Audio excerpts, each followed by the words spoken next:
Malatay ako't kawayan na latayan. Onta diri mabari. Kay halbayton nga da nakilot. Tapos nakatabok na ako. Didi nakakita kon halas na nalukot. Asya diton halas na amon nakitaan. Na tumabok at tubig na amon pangawilan o sa kaadlaw. Ibingan pagod. Kaso nani maho na hiya nga da. Patay na hiya nga halas. So diri ako di da banda mangawil. Aadi ako hapungon. Adi ako taranit bukid na. Maupay nakasubadayin ako. Nang kurukimbutan.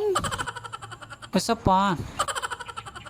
Ngan totohogong ko ay nay. Tapos igbubutang ko lanay hatubig. Para pag-uli na akong buhi pahiya. Tigkawil ako din ni banda pungunhan una. Yan nala ako nakaplano pagbalik. Kay medyo harayo hiya haamon. Maupay naman hiya yan na mahawan na. Didi nagtikakusog nan oran. Buklaran ko na takpa yung kay bahin mahupit itak cellphone. Tapos didi nagkakalisang na ako. Kay gimbinunlod ang patawhan na kawil. Aw kay may subad. Gutan. Waray gud ako makakasubad di dahin tilapia. Kaurugan gutan. So igbabalik ko na liwat itak kawil. Onta plapla na. Ngan tataklubang ko takpa kay nauuranan na. Nasusudlan na hintubig. Mahihimo ng salad nga wati.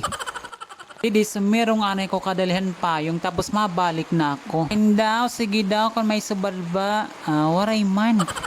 Shout out ita kumangko na Mark Estriber na yon. Shout out kay Dennis Palanya from Barangay Maya. Shout out kay Nelshin Mabu or Imbuambot from Aboyog Leyte. Shout out kay Jessa Oraga from Cranhog Javier Leyte. Shout out kay Darlene Redoblado from Cayman Island. And shout out kay Williams Paddock from USA.